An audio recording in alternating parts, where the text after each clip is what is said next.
Paz y bendición del Señor a toda la familia de la fe. Vamos a estar compartiendo la palabra ahí en el libro de Hechos, en el capítulo número 14. Vamos a leer algunos versículos. Capítulo 14, del 1 en adelante. Dice: aconteció en Iconio que entraron juntos en la sinagoga de los judíos y hablaron de tal manera que creyó una gran multitud de judíos, asimismo de griegos. Mas los judíos que no creían excitaron y corrompieron los ánimos de los gentiles contra los hermanos. Por tanto se detuvieron allí mucho tiempo hablando con denuedo, confiados en el Señor, el cual daba testimonio a la palabra de su gracia, concediendo que se hiciesen por las manos de ellos señales y prodigios. Y la gente de la ciudad estaba dividida, unos estaban con los judíos y otros con los apóstoles. Pero cuando los judíos y los gentiles, juntamente con sus gobernadores, se lanzaron a enfrentarlos y apedrearlos, habiéndolo sabido, huyeron a Listra y Derbe, ciudades de Licaonia, y a toda la región circunvecina. Y allí predicaban el evangelio. Y cierto hombre de Listra estaba sentado, imposibilitado de los pies, cojo de nacimiento, que jamás había andado. Este oyó hablar a Pablo, el cual, fijando en él los ojos y viendo que tenía fe para ser sanado, dijo a gran voz: levántate derecho sobre tus pies.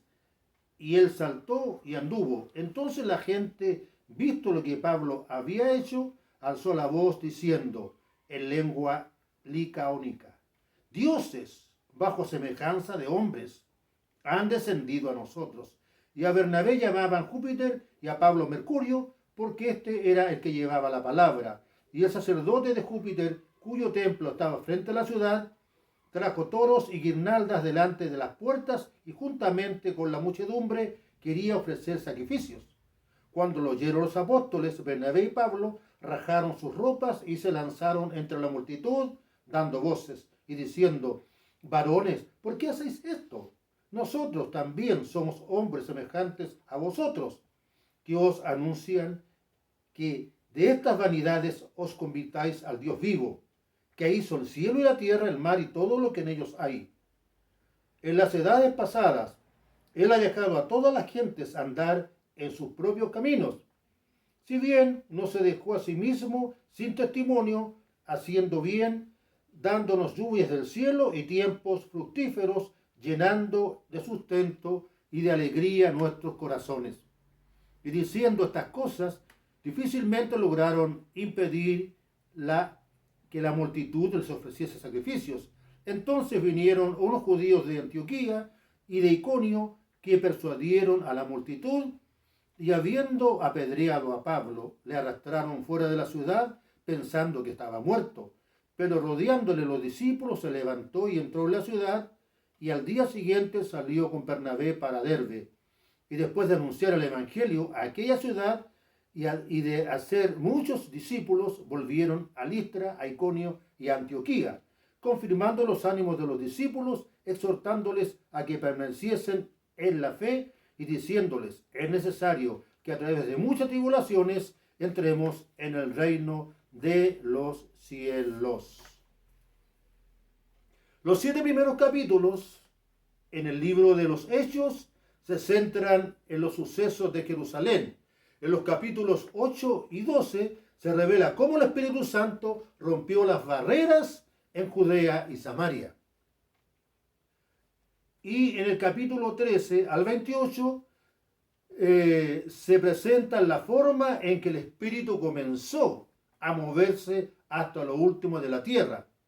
Los acontecimientos narrados en el capítulo 14 se desarrollan en las ciudades de Iconio, Listra y Antioquía, que se encuentran en lo que hoy sería Turquía. En el versículo 1, capítulo 14, Pablo y Bernabé se encontraban en Iconio. Iconio era una ciudad opulenta y próspera, era el centro comercial entre Asia y Siria.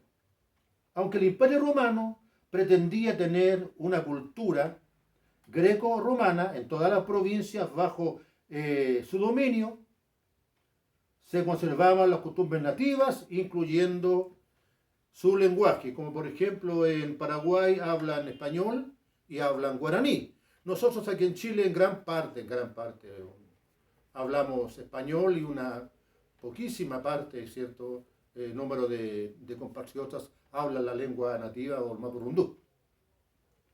Después de la ascensión del Señor, donde quiera que su palabra fuera proclamada, se producía un contraste entre la religiosidad y el costumbrismo religioso y la fe cristiana. Ese contraste en toda la cultura religiosa, el costumbrismo de religiones paganas y la fe cristiana.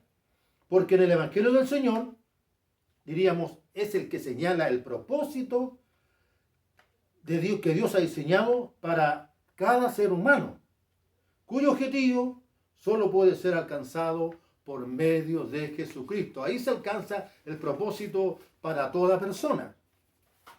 Una de las razones por la cual el Señor llamó a los discípulos es que entregasen su mensaje. Y esto lo vemos ahí en Marcos 3:14.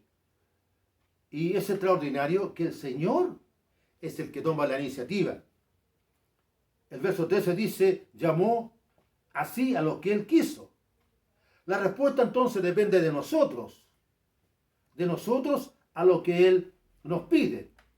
Dice, y vinieron a Él. El verso 14 designó a 12 para que estuviesen con Él.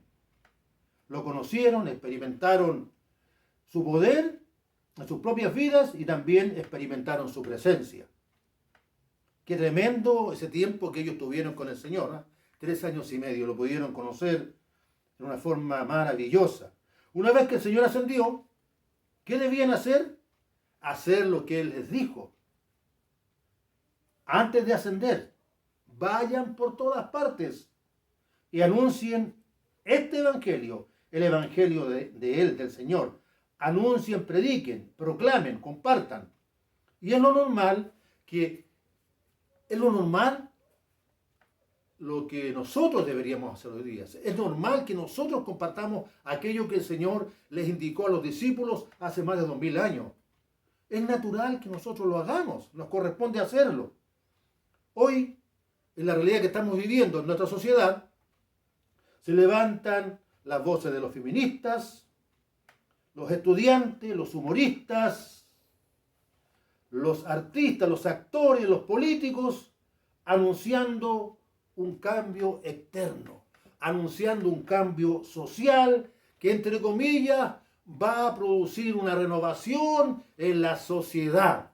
Y hemos visto ya, a ustedes le han llegado los mensajes y las informaciones de lo que se pretende. Cambiar muchas cosas que van a atentar contra la familia, contra el núcleo familiar, que van a atentar contra las propias personas, de acuerdo a lo que Dios y su propósito ha diseñado para nosotros.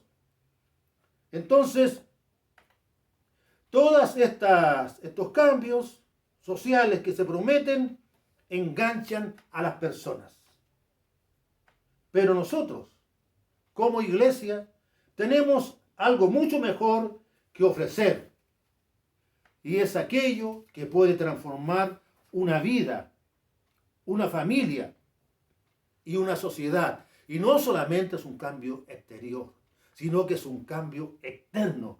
Y ese sí que es un cambio. Ahora, ¿cómo nosotros debemos entregar el mensaje que el Señor nos ha dicho?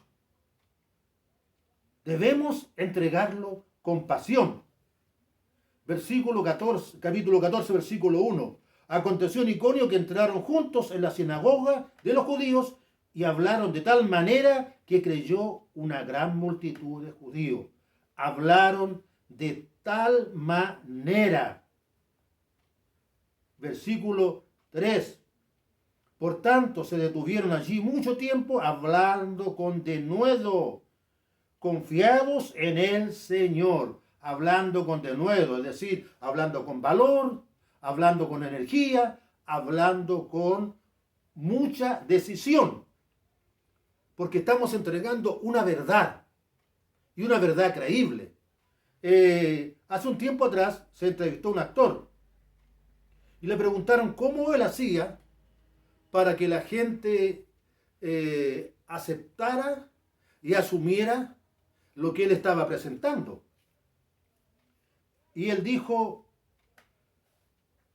aunque yo hago un personaje, y mi personaje es de mentira, yo me apropio de ese personaje y hago que se vea como verdadero y creíble. Y es un actor está simulando, está actuando, está representando. ¿Cuánto mayor nosotros?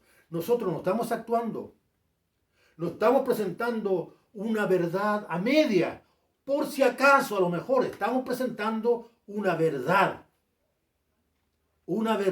creíble, una verdad palpable, una verdad que va a afectar positivamente la vida de una persona. Y debemos estar plenamente convencidos de lo que estamos entregando. No tenemos por qué dudar. Sí, mira el Señor. No, hermanos queridos. Así como nos llegó la palabra a nosotros, nos transformó porque alguien nos compartió, porque lo hizo con intención, ¿cierto? Creíble. De la misma manera nosotros tenemos que hacerlo. Entonces, entregar nuestro mensaje con compasión. En segundo lugar, presentar el mensaje de la gracia. Porque la gracia divina es el tema principal. Versículo número 3 dice, por tanto se detuvieron allí mucho tiempo hablando con denuedo, confiados en el Señor, el cual daba testimonio a la palabra de su gracia. Es el mensaje de la gracia, el mensaje entregado con amor. No estamos para condenar a nadie. Así como el Señor nos enseñó, estamos para salvar por medio de su palabra. Ahora, tuvieron oposición, nada nuevo. Huyeron, no por miedo, porque ahora deberían seguir compartiendo y era necesario predicar en Listra y en Derbe. El versículo 6 dice, habiendo sabido, huyeron a Listra y Derbe, ciudades de Licaonia y toda la región circunvecina, y allí predicaban el Evangelio. Dice que cuando los judíos y los gentiles, juntamente con sus gobernantes, se lanzaron a enfrentarlos y a apedrearlos, ellos huyeron, no por miedo, sino que fueron y compartieron la palabra entonces allá en Listra y en Derbe. También debemos saber que el mensaje que entregamos es del Señor. Versículo número 7. Y allí predicaban el Evangelio. No es nuestro mensaje, es el mensaje del Señor. Nosotros somos solo mensajeros y debemos mantener una actitud de humildad. No vivimos para complacer a la multitud, ni permitir que los elogios nublen nuestros pensamientos. Debemos reconocer que es el Señor el que provoca todo lo que en este caso provocó sanidades, provocó milagros.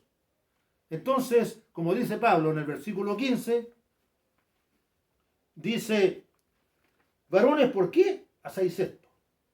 Nosotros también somos hombres semejantes a vosotros, que os anunciamos que de estas vanidades os convirtáis al Dios vivo. ¿Qué había pasado? En el versículo 11 y 12, ellos, dice, viendo que Pablo había realizado un milagro, o Dios a través de Pablo, hablaron en su propia lengua y dijeron, dioses bajo semejanza de hombres han descendido a nosotros. Y a Bernabé llamaban Júpiter y a Pablo Mercurio, porque este era el que llevaba la palabra. Y el sacerdote de Júpiter, cuyo templo estaba frente a la ciudad, trajo toros y guirnaldas delante de las puertas y juntamente con la muchedumbre quería ofrecer sacrificio. ¿Qué les parece por un milagro que ellos realizan? Ellos lo confunden, dijeron, estos son dioses. Los alababan, que sé yo, los elogiaban. Pero Pablo dijo, ¿por qué hacen eso? Si nosotros somos como ustedes. ¿Y de dónde viene esa historia? ¿Por qué ellos los confundieron? Y esto corresponde a la mitología griega romana. En una ocasión dice que los dioses Zeus y Hermes, conocidos como Júpiter y Mercurio, por los romanos, visitaron Listra, pero nadie, excepto unos ancianos, les ofrecieron hospitalidad. En consecuencia, Hermes y Zeus premiaron a los ancianos y mataron al resto de la gente. Cuando los habitantes de Listra vieron a Pedro y a Pablo, se acordaron de la leyenda y dijeron, estos son los dioses. Entonces, con respecto a este acto milagroso, a veces ni siquiera los milagros pueden convencer a la gente porque persiguieron a Pablo. Pero, hermanos queridos, nosotros sigamos predicando la palabra del Señor y mantengámonos firmes y persistamos en compartir la palabra. Versículo 20-21 dice, pero rodeándole los discípulos se levantó y entró a la ciudad al día siguiente y salió con Bernabé para Derbe. Y después de anunciar el evangelio a aquella ciudad y hacer muchos discípulos, volvieron a Listra, Iconio y Antioquía. A ellos los persiguieron, los arrastraron, dice el 19. Entonces vinieron unos judíos de Antioquía y de Iconio que persuadieron a la multitud, habiendo apedreado a Pablo, le arrastraron fuera de la ciudad pensando que estaba muerto. Por causa del milagro, no creyeron, lo persiguieron, lo arrastraron, pero ellos persistieron en compartir la palabra. Nosotros debemos igualmente, hermanos queridos, debemos persistir y por último debemos mantenernos firmes en la fe. Versículo 22. Dice, confirmando los ánimos de los discípulos, exhortándoles a que permaneciesen en la fe y diciéndoles, es necesario que a través de muchas tribulaciones entremos en el reino de Dios. Más allá de la persecución, dice, muchas tribulaciones. Estamos viviendo un tiempo difícil, que podríamos llamarle, estamos siendo atribulados como sociedad, como país, como humanidad, por causa de la pandemia. Todos nosotros, pero esto no es razón para que nosotros cerremos nuestra boca. La palabra de Dios no está en cuarentena, la palabra de Dios no está presa. Y pensemos, si Dios permitió que esto ocurriese, porque Dios lo permitió, que esto ocurriese, ¿qué estamos haciendo nosotros en medio de esto? ¿Vamos a seguir como quedándonos así, sin movernos? ¿Vamos a seguir solamente compartiendo entre nosotros? Esta es una tremenda oportunidad, hermanos queridos, para compartir de Cristo en medio del tiempo que estamos viviendo. Y es lo posible. Cuando volvamos a juntarnos, traiga a uno. Gánese a una persona. Compártele a uno. En este tiempo hemos tenido casi 2 años para alcanzar a una persona. Y lo podemos hacer porque el Señor está con nosotros cuando compartimos su palabra. Así que el Espíritu Santo nos motive a nosotros para seguir compartiendo este maravilloso evangelio en medio de la situación que vivimos, que transforma y que salva vidas. Señor, te damos gracias porque tú nos dejaste este privilegio tan maravilloso de compartir tu palabra. Espíritu Santo, ayúdanos en este tiempo que estamos viviendo, un tiempo muy difícil, complicado, pero tu palabra igual sigue haciendo la misma obra que hizo hace más de 2000 años en medio de circunstancias tan adversas. Ayúdanos, Señor querido, a entregar tu palabra, a no temer, sino que por amor a ti, llevar esta palabra para que otros te puedan conocer y salvar sus vidas. Gracias te damos, Señor, en el nombre de Jesús. Amén.